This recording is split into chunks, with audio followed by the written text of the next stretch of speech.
Disability सेक्टरमा काम गरेर मैले अस्ट्रेलियामा मास्टर्स इन आइटी सकेँ। एन्ड गेस वाट, जति मैले मास्टर्स इन आइटी पढ्नलाई मेरो 50,000 एबभको फी थियो भने डिसेबिलिटी पढ्नलाई मलाई कति लागेको थाहा छ?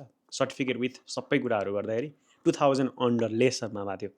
अनि आजसम्म पनि मेरो फुल टाइम आइटी जबले नि डिसेबिलिटीको त्यो फर्स्ट स्यालेरीलाई म्याच गर्न सकिरहेको छैन क्या, पर आवर क्यालकुलेट गर्नुहुन्छ भने।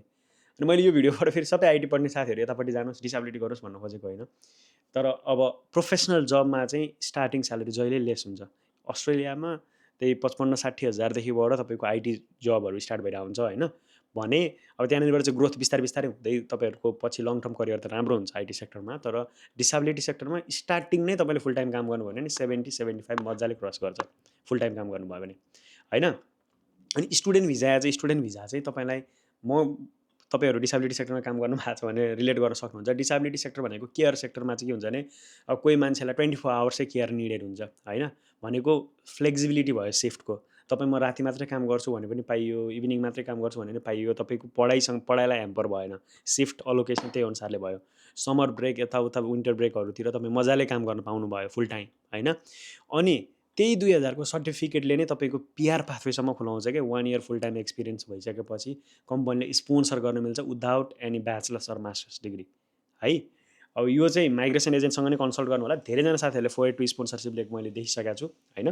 अनि यो जब जतिको एजिङ एन्ड डिसेबिलिटी जतिको निड अलिकति अस्ट्रेलियामा हेल्थ केयर वर्कर्सहरू कतिको डिमान्डिङ छ तपाईँहरू आफैलाई थाहा छँदैछ।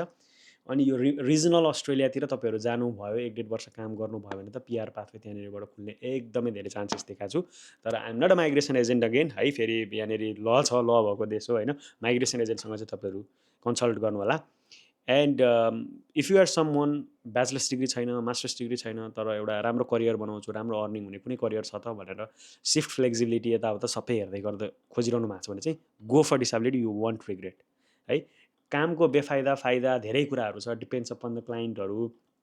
अब कम्पनीहरू यताउताको पोलिसी अनुसार तपाईँलाई अलिकति प्रेसर होला। तर if you are good with people, if you love talking to people and like हुन्छ नि बेसिक हाउस होल्ड कामहरू तपाईँहरूलाई आउँछ भने you will get along with this job. त्यस्तो हार्ड एन्ड फास्ट रुल केही पनि छैन। तपाईँले आफ्नो पार्टनरलाई केयर गरिरहनु भएको छ, तपाईँले आफ्नो अब भनौँ न आफ्नो सेल्फ केयर गर्न सक्नुहुन्छ भने तपाईँले एज अ सपोर्ट वर्कर काम गर्न सक्नुहुन्छ है त। यही भिडियो इन्फर्मेसन सेयर गर्नलाई चाहिँ म यहाँनिर यो भिडियो लिएर आएको हो होइन। यदि तपाईँहरू पनि अस्ट्रेलियामा डिसेबिलिटी सेक्टरमा काम गर्दै हुनुहुन्छ भने तपाईँलाई मनपर्ने कुरा चाहिँ के हो यो जबको, त्यो कमेन्ट गर्न नबिर्सनु होला। Thank you so much for watching.